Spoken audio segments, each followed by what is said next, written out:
The last part of dealing with right-angled triangles and the trigonometry of right-angled triangles is a concept called inverse trigonometry. And all we're going to be doing with inverse trigonometry is, rather than working out a length, you're going to be using sine, cos, and tan to calculate an angle in a right-angled triangle. Now, in order to calculate an angle in a right-angled triangle, what you have to look for in the question are basically two lengths. If you're given two lengths in any right-angled triangle, you're going to be able to use inverse trigonometry to work out an angle in that triangle. Now, like with all the other trigonometry that you've covered so far, the first step is to label the sides of the triangle, the height, the op, and the edge. And it's effectively the same thing that you did with normal trigonometry. Your 90-degree angle is here.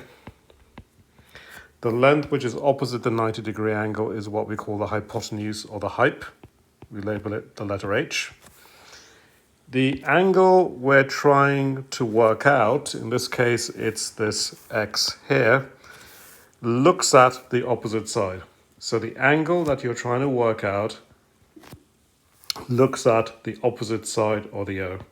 Like before, you always start by labeling the height first. You then label the opposite, or the O. The side that remains is then going to be the adjacent side, which is what you can call A. That effectively is the hard part of inverse trigonometry. Like with normal trigonometry, if you make a mistake, it's going to be labeling the sides. So you need to take some time and make sure that you get the height in the right place, the op in the right place, and the adjacent side in the right place. Inverse trigonometry, as we mentioned, effectively means we're going to be using sine, cos, and tan again. Now, we're going to be using our calculator, but this time we're going to be using these functions on the calculator. Sine to the minus 1, cos to the minus 1, and tan to the minus 1. Don't get put off by these terms. They're basically symbols that you're going to use. And you're going to use your calculator to work these out. And when you're using the inverse trigonometry or these inverse functions, sine to the minus 1, cos to the minus 1, tan to the minus 1, you're going to be using the shift button on your calculator. So if we bring up a calculator,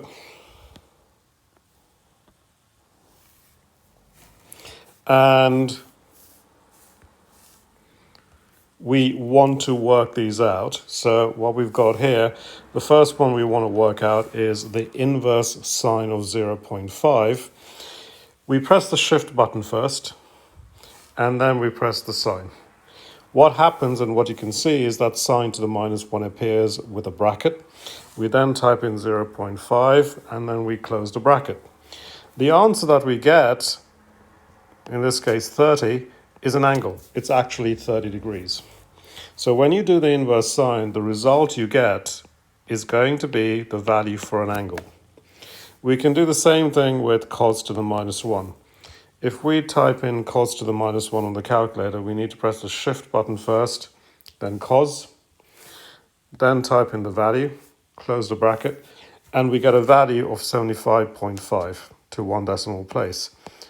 That is an angle measured in degrees. The final case is tan. We can do the inverse tan of 1.2. So again, press the shift button, then press the tan button. You get tan to the minus 1 appearing on the calculator screen. You then type in 1.2, close your bracket, and the result you get is 50.2 to 1 decimal place. And again, that value that you get is an angle.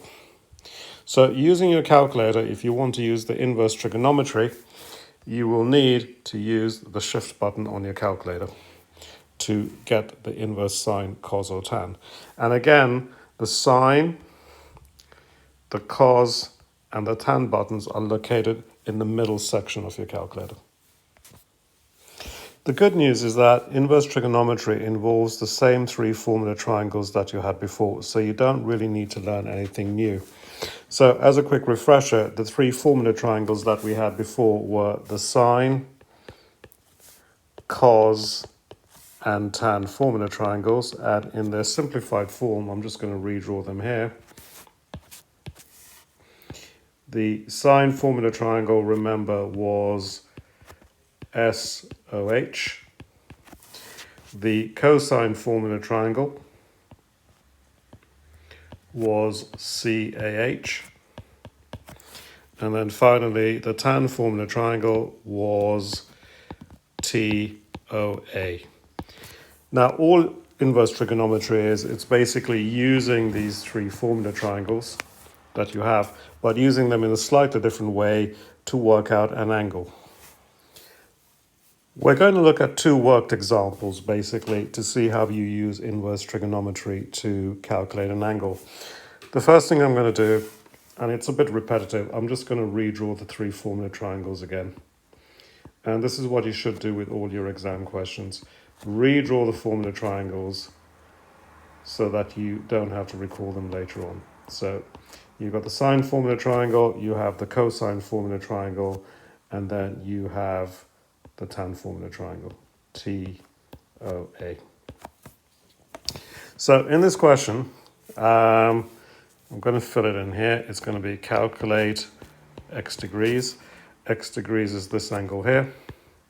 And I'm going to make up some lengths in this question. I'm going to say that this length, the hypotenuse, is 10 meters.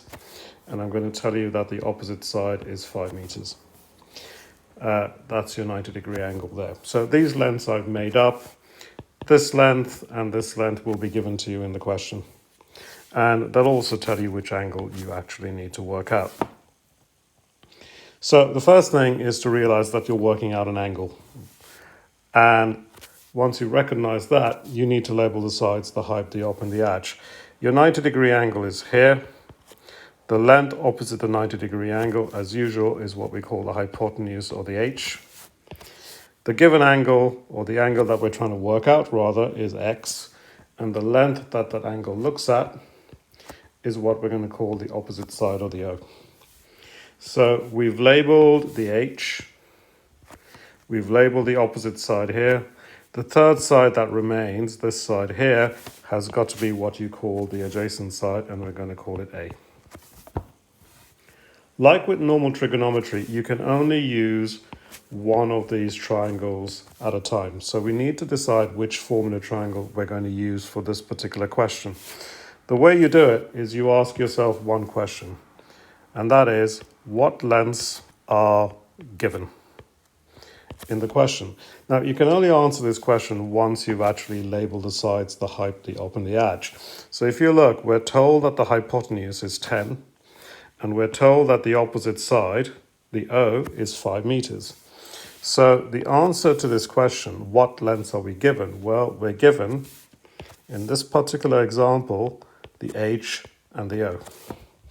Now, if you look at your three formula triangles, the only formula triangle that has the O and the H in it is the sine formula triangle. So the sine formula triangle is the one we're going to be using for this question. So what we're going to do is we're going to basically make a small sketch of that formula triangle, SOH. Then we're going to make a larger version of it, and we're going to put in the information that we're given. So we know that the O is 5 meters. So on the top, we're going to replace the O with 5. We know that the H in the question is the height, and in this case, the height is 10. So we're going to replace the H at the bottom with 10. But this time, we don't know what the angle is. That's what we're trying to work out. So the S here in the formula triangle, we're going to replace it with sine x. So we've replaced the x here in the sine x. And it's the x that we're trying to work out. Now, because we're trying to work out the angle, what we have to do is we have to cover up the sine x. And you can see that if we cover up the sine x, we have the 5 on the top and the 10 at the bottom, and we're dividing those two numbers together. But there's a bit of terminology that you have to get used to. So when we cover up the sine x, we write x equals, and when we cover up that sine x, we write sine to the minus 1 because we're trying to work out that angle.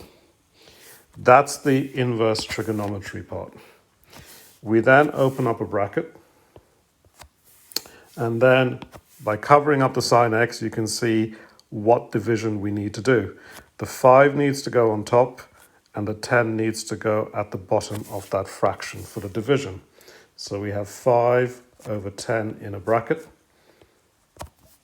as written like that. Sine to the minus 1 is the inverse sine. What we then need to do is basically type this into the calculator. So if we bring up the calculator,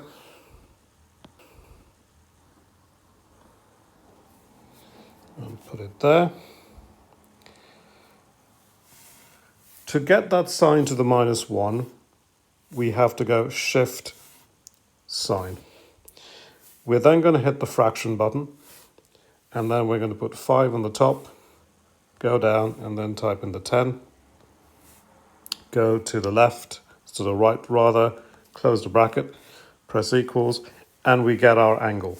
The number that we get, that 30, is 30 degrees, and that is the angle x that we wanted to calculate. The next example is very, very similar to the one we just did. The only difference is a little bit of terminology. In this case, we're given this bit of wording. We're told to calculate the angle BAC. Now, if you're not familiar with this three-letter convention, if you've got three letters next to each other like that, capital letters, it refers to an angle. And the angle that they're asking you to work out is always the letter in the middle. So if we follow the letter convention, we've got B here, then we've got A here, and then we've got C here. The letter in the middle is A. So this angle here is the angle that we need to calculate in this question. So I'm going to label it X degrees, or you could label it whatever you want. So that is what that three-letter convention means. Once you've got that established, we're going to label the sides the height, the op, and the edge. The height is opposite the 90-degree angle, so your height is going to be located there. The angle X looks at the length 8 meters. So the 8 meters is the opposite side. The third length that remains here has got to be the adjacent side, which we're going to call A.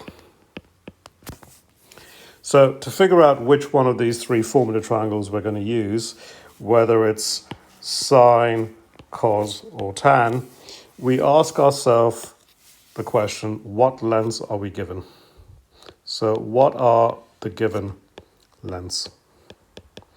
Again, you need to label the sides of the triangle first, height, up, and edge. So if you look at the information in the triangle, you're told that the opposite side is 8 meters. So we're given the O. We're also told that the adjacent side here is 10 meters, so we're given the A. So the answer to your question is that you're given the O and the A. Now, the only formula triangle that contains the O and the A is the tan formula triangle here. It has the O here and it's got the A here, which are basically the answers to the question that you ask.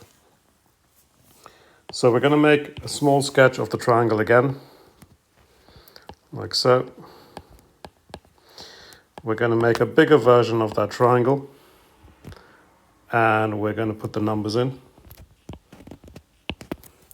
So in this triangle, we're going to replace the O with the 8 meters because that's the length of the opposite side. We're going to replace the A in the formula triangle here with the 10 meters because that's the adjacent side of the labeled triangle. And then remember, the T that we have here is the tan of the angle.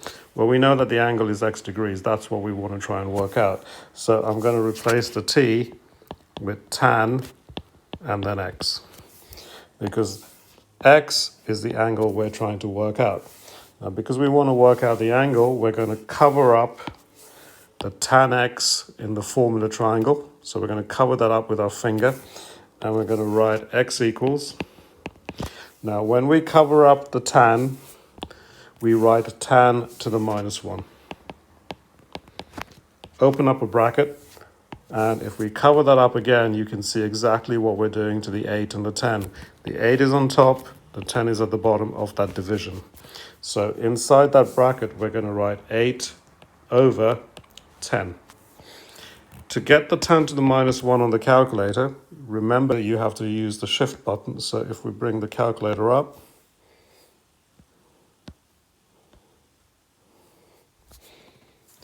so let's clear that off. We have to press shift first, then we press the 10. That gives us 10 to the minus 1 on the calculator screen.